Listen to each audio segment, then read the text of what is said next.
able to give a reasonable defense for it. So that's my introduction to this course, and let's begin. So, loving our preborn neighbor. The very first page that you see on there, that's actually a baby that was saved from abortion. His mom was 15. His mom was 15 when she chose life. That was our very first ever save. His name's William, and he's in front of the abortion center that he was scheduled to die at. And praise be to God, his death appointment literally got canceled, and now he's alive. And he is the sweetest little baby. We love him. So that's William. And so if you want to open your first page, it's a gospel mandate to love our preborn neighbors in the womb, so we're going to take action to defend them. What is abortion, right? So, an elective induced abortion is the intentional killing of a unique, undifferentiated, new human being while they are in utero. So, if we look at the words, elective induced abortion, that means that an abortion is not an ectopic pregnancy. You may have heard this before. An ectopic pregnancy is when the baby, from the point of conception, does not make it into the uterus. They get stuck in the fallopian tube. And so oftentimes the baby dies already in the fallopian tube. They're not going to make it to the uterus where they're going to be fed from the placenta. And so they starve. And that is not any fault of the mother. It's not anyone's fault that happens. And so the removal of an ectopic pregnancy is actually called a salpingectomy. If the mother does not have a salpingectomy, that is vital and will threaten her life. And so that is not an abortion. That's not what we're talking about. This is something that you'll often hear when Roe v. Wade got overturned. That was a big piece of misinformation, was that women will not be able to have treatment for an ectopic pregnancy. A miscarriage is not an abortion. Treatment for miscarriage is not an abortion. It does use some of the same procedures, such as a D&C. And so because of that, people often get confused and say that if abortion is outlawed in all of America, that women will not be able to have treatments for miscarriages. This is not true. A miscarriage is often termed a spontaneous abortion, which means that the baby died all by itself, not because of any outside forces that happen in an abortion. That is an elective induced abortion. That's not what we're talking about, and that's not what we're trying to end. So oftentimes you may hear that, so make sure you guys have that locked in, because people will fight you on that. So, but what is an abortion? We're gonna watch this clip actually here. Sorry, let's pause it. So, maybe you guys have seen Unplanned. How many of you guys have seen Unplanned? Pretty much almost everyone. So, Unplanned is a movie by Abby Johnson. Abby Johnson is a former Planned Parenthood director from Texas. She worked there for 8 years. When she saw a live abortion happen, she realized what she was supporting and what she was helping women to do, and she said, I cannot do this anymore. This clip is CGI. This is not a real abortion, such as in the silent scream. This is what an abortion is. This is how they are often carried out. And so that's what this clip is going to show. It is pretty graphic for those who have not seen it. For those who have seen it, you understand the depth of it, but this is what an abortion is. So you said this isn't real. This is not a real. This is CGI. It is created by a former abortionist, and so he verified that this is what actually does happen, what it looks like. But how many of you guys have seen the silent scream or have heard of it? Not many of you. Yeah. The silent scream was made by Dr. Bernard Nathanson. He is from the 70s. Those are real abortions. He had a person, or his ultrasound tech, record the abortions as he was performing them. And then, so those ones, if you ever go back and look at those are real abortions. This one is CGI. So, let me play this clip.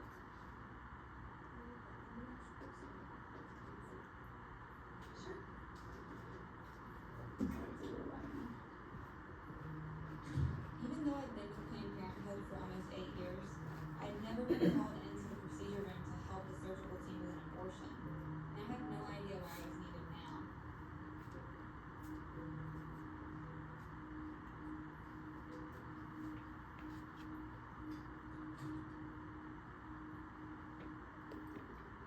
Megan said that she needed some assistance. I only do ultrasound guided procedures. I want you to hold the probe.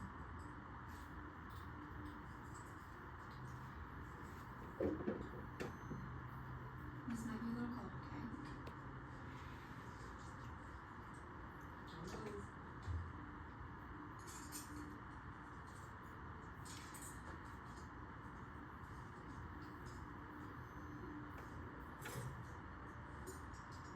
Take me to me.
Maybe that's Scotty.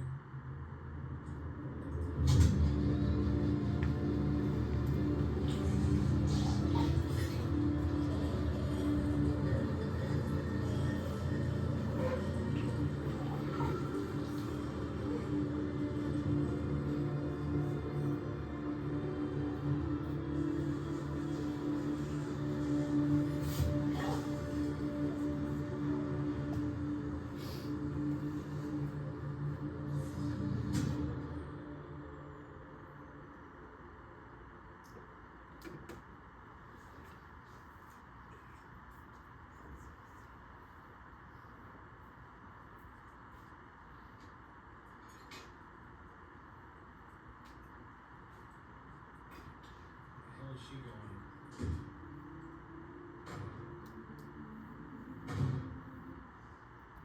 Whew. I'll give you guys a second to recover from that one.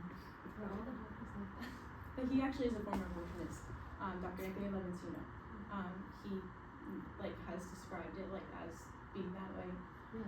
It's a very rough clip to watch. I actually can't keep watching that over and over again, especially seeing these moms walk into the clinic and knowing that this is what they're going through, this is what their baby's gonna go through, and that they're leaving their child inside in pieces to be discarded as medical waste.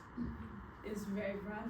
This is not an easy ministry, and does not their blood cry out to him from the ground as he sees all of these things happen. And he cares so much more than we ever could. And this is why we must do something about this. This is why we must be active and we must get involved. And so, as you can see, there's a handful of people that are very passionate about this. And I think that if more people knew that this was happening, more people would get involved. If pastors saw this across America, if the pieces of their bodies had to be left in front of their churches instead, they would act differently. They would live differently. We wouldn't just we wouldn't have nominal Christians anymore, More people would get involved. So I'm gonna give you guys a second to kind of relax. That was the baby being fixed. Yes. That's different than the other one. That's the a baby's D. bigger. Yeah, so that's a D&E, that's a dilation and evacuation. That abortion happens up to about 13 or 14 weeks of pregnancy. We're gonna get into it. To show you. They should. We should show them everywhere. I think churches are a great place to start. Because this is how our hearts break, how we get involved to do something. We can't just sit here and feel sad and cry and then go home and do nothing. We must get involved. In public schools, they allow Planned Parenthood to go in and do things, Yeah. but they don't allow the other side to speak. So our church Our is side. I've got a little ahead of myself. I just wanted to get off that screen. So there are 3 different kinds of abortion. The first kind, and the most common, that is over 90% of abortions, is the pill. The pill is what the woman takes. She takes one pill, mifepristone. That pill starves the baby. It cuts off the nutrients to the uterine lining. And about 2 days later, she takes a second pill, misoprostol. That pill is taken to force a miscarriage, to cause cramping that causes contractions, so the baby can come out. That pill is usually taken up to 10 weeks of pregnancy. It's actually not even FDA approved to go up to 10 weeks of pregnancy. That happened during COVID. The pill is the most dangerous poison that is put out in America. That is put in through CVS in writing. That just happened literally this year in 2024.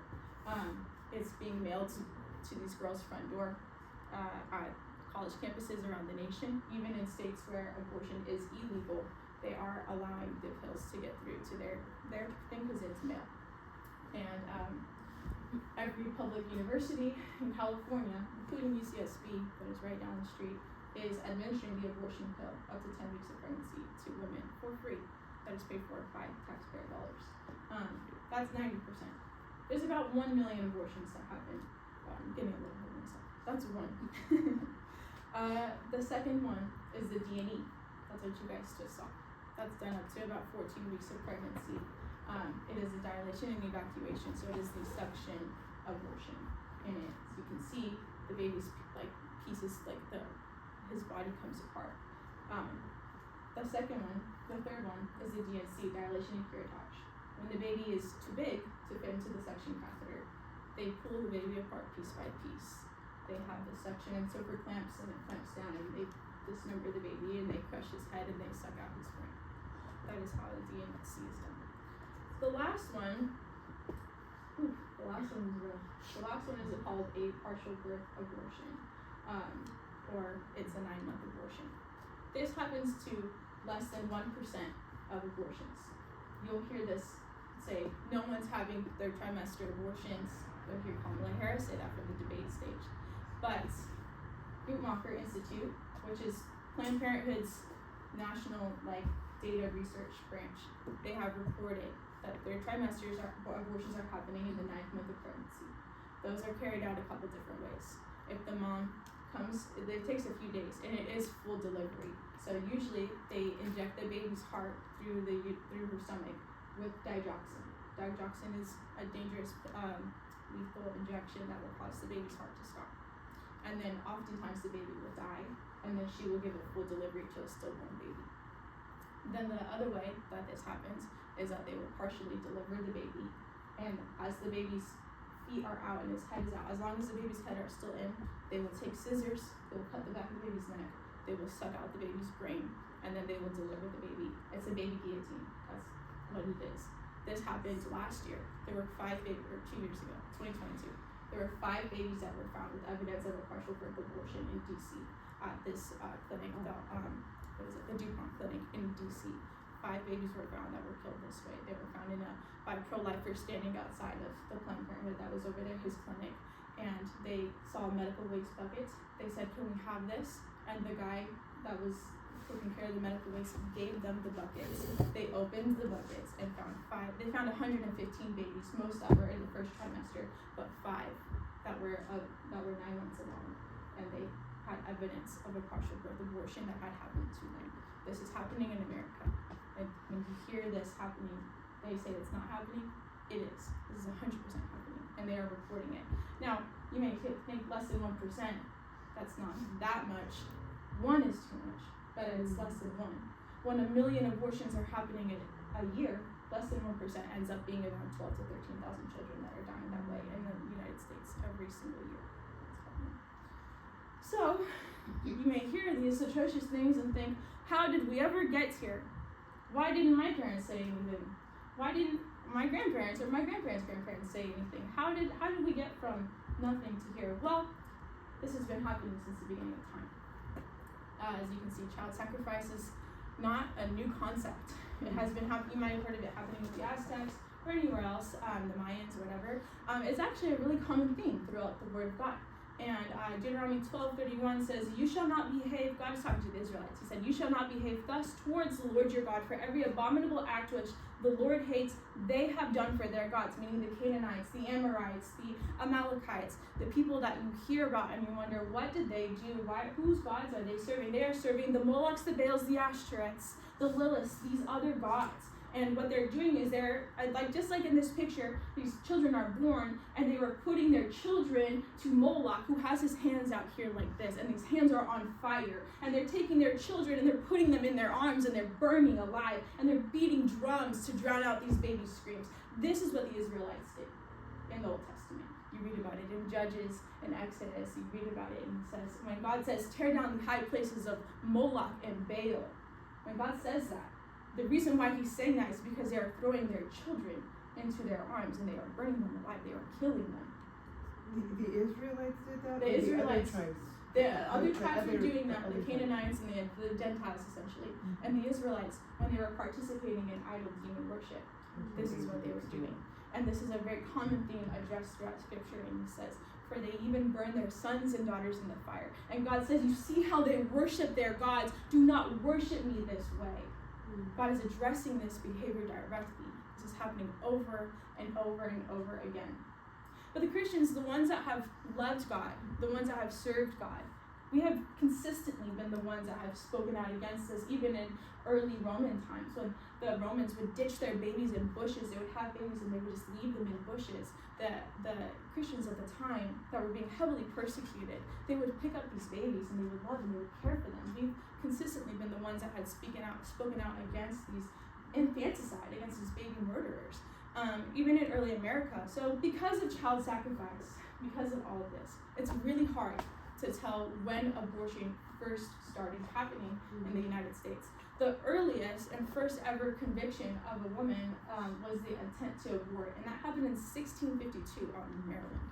And so you hear about these things that were happening at this time, and then in the early 1800s, when we're having a civil war and slavery is happening, you had the Congressional Church Conference of 1862, and it's this big conference, and they speak about all the issues, and they have all these pastors come, they're Southern Baptists or whatever, and they're coming, they're speaking, and they're addressing the major issues in America, and of all the things that are going on, they said, but those who best know the facts and bearing of this crime, concerning abortion, declare it to be a greater evil, more demoralizing and destructive than either intemperance, slavery, or war itself.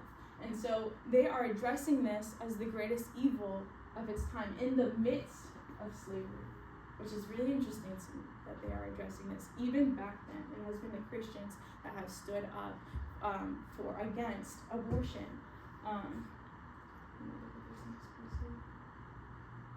So why were women wanting abortions? Well, it's because we were having it was the rise of the sexual liberation. In the 1860s and 1850s and up into the early 1900s, women were kind of just exploring this like different side of them. They were like, we want to be sexually liberated. And so to pursue this, we're just going to sleep with whoever we want. There's a lot of prostitution was on the rise. And so because of that, women were getting unplanned pregnancies. And so they would seek out doctors that would give them a potion or give like similar to a coven abortion, like doctors would do these things. And so they were seeking stuff out like that because they were having so many unwanted pregnancies. So this begins with perversion of God's plan for the marriage bed and being in a loving marriage, because women are stepping outside of God's plan in men and getting pregnant when they didn't want to. And so the AMA, the American Medical Association, actually was the one that was initially like being the vocal piece. They were saying abortion is wrong. We shouldn't be having abortions. We're killing children in the womb. This is really immoral. And so they were speaking, and then you had even the New York Times that was speaking out against this. They were putting out the abortionist's address and saying, this is the abortionist. They're making tons of money off of killing children. This is wrong. And so because the AMA, like major medical institutions and major like media was speaking out against abortion, the church went, oh, we don't have to do anything. We're just going to be silent on this because they're doing this for us. It's just known that abortion is immoral. And so there's about a period of like 20 or 30 years where the church is, from my research, relatively silent on this issue of abortion. What were the years? Around 20 or 30 years is into the beginning of the 1900s, into around those times. And so because of that, their medical textbooks and the things that were initially speaking out against abortion, saying that it was wrong to kill children, they switched and started saying, this is actually more harmful to women. So they're saying that it's not wrong to kill children, but the effects that it's having on women is bad. So it stops being, this is wrong, we shouldn't do this, to if a woman wants to do it, she can do it, but it is going to have harmful effects on her. So we started getting more and more immoral. I started switching to you do you, which is a culture that we live in now. You guys in the back might know, maybe you've heard your friends say this, hey man, I don't know about that thing, but hey, you do you. We're very hands-off. Our culture, our generation, our society is very hands-off, letting people make their own decisions. There is no basis of right or wrong. And so in the early 1900s, you started seeing more and more people being hands-off when it comes to abortion, saying, I don't know, that's not for me, but you do you. And letting people and women pursue abortion. And then you had women rise up during the time, such as Margaret Sanger. Many of you probably have heard of Margaret Sanger. Margaret Sanger is the founder of Planned Parenthood and the American Birth Control League. And so she was born in 1910, and she was on the rise, and she started speaking out against families, impoverished families, and brown and black communities, saying that it is a sin for them to reproduce. Essentially, she was wanting less and less of these types of people, her own quote, to be born. And so she is speaking out against this. She's friends with like Thomas Malthus. For those who don't know, Thomas Malthus was saying, he was actually an Anglican priest guy, and he was saying stuff like, we shouldn't give to charity because these types of people shouldn't be living. We should actually create a way for them to die quicker because they are harmful to our society. And so they're in pursuit, they're eugenicists, and so they are in pursuit of this perfect, like, utopian society, and that's what these types of people are pushing forward. This is a new ideology that is starting to leak into America. Of That's the beginning of the 18th or 19th century?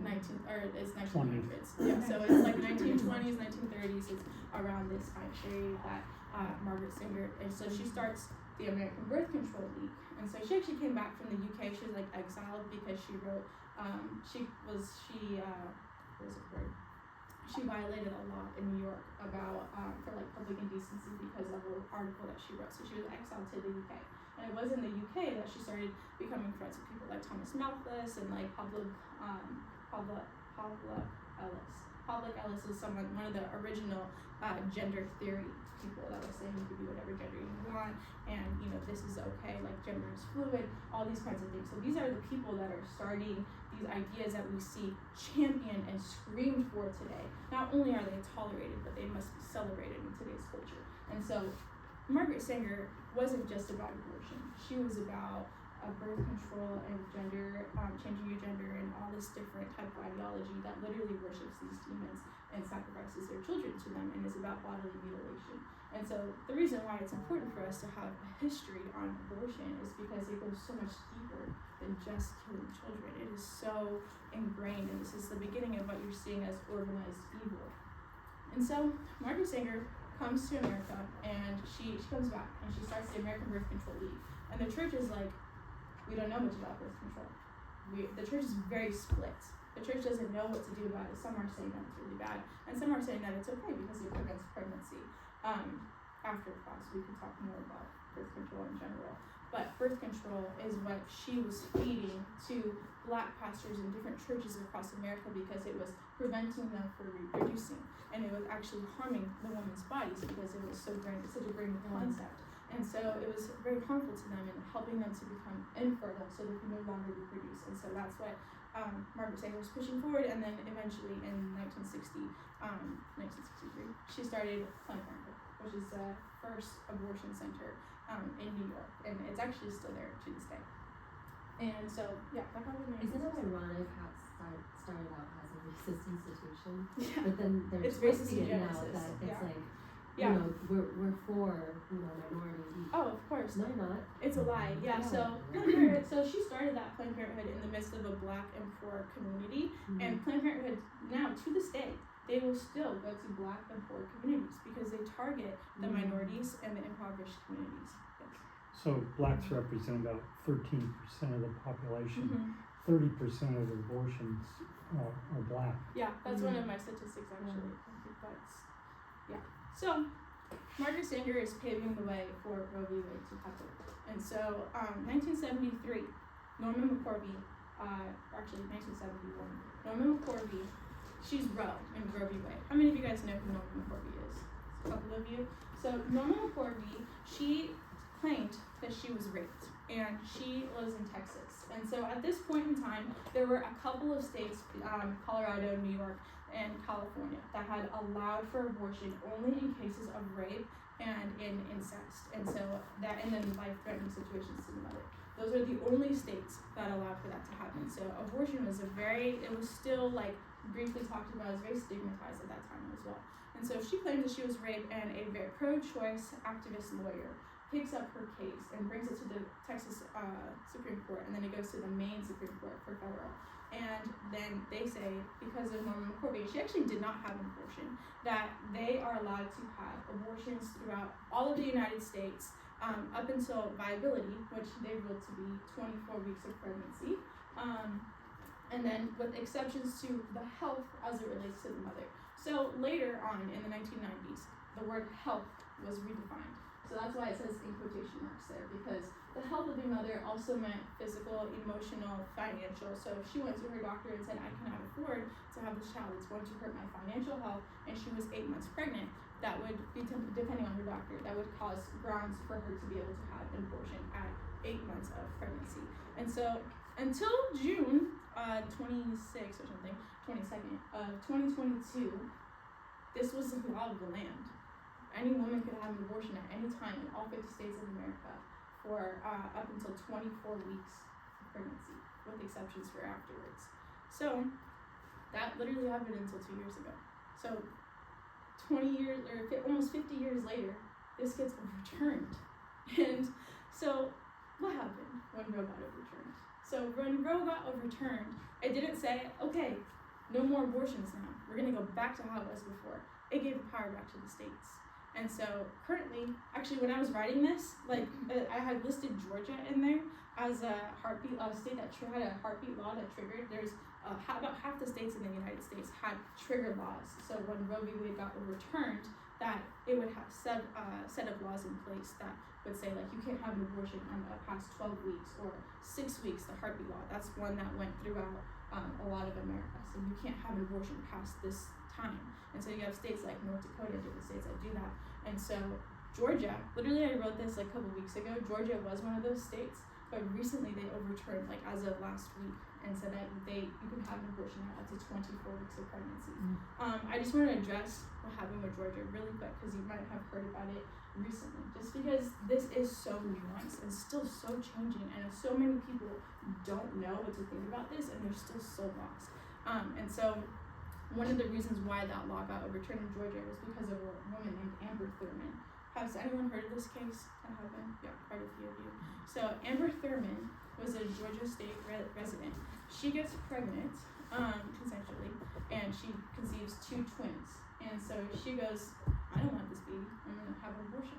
Drives to North Carolina, obtains the abortion pills legally, takes the abortion pill, and she's about 12 or 13 weeks, which is too far along to have an abortion through the pill. Takes the abortion pill. We're not sure what they told her about how to take them. You have been told that abortion is safer than Tylenol, the abortion pills, but that is a lie, because Tylenol does not come with a black box warning that says you can die from this. And so she takes the abortion pills. She develops sepsis. She goes to the emergency room in Georgia where she lives, and there is no reason why they should not perform an emergency D&C on her, because at that point her baby's already dead. She has sepsis. They're literally like causing her to go into toxic shock. And so she goes into toxic shock, and they don't perform an emergency D&C on her right away. She dies as they're doing, like before they ever get a chance to do a D&C on her. The reason why they didn't do a D&C? Medical malpractice. A D&C is not outlawed anywhere in any state, because it's only when its intent is to kill a live person, a live baby. But her babies were already dead. At that point, she had come in with a miscarriage. So people are putting that onto pro-life laws, saying that it is pro-lifers that killed Amber Thurman, when really it is abortion that killed Amber Thurman. So because of that, and how much noise that is getting within the media, the state government allowed abortions to happen again through 24 weeks of pregnancy through viability. So that's what happened, and currently there's about 23 states that do not allow for abortion past 12 weeks of pregnancy. While states like California, we are a sanctuary state for abortion. States like California and Ohio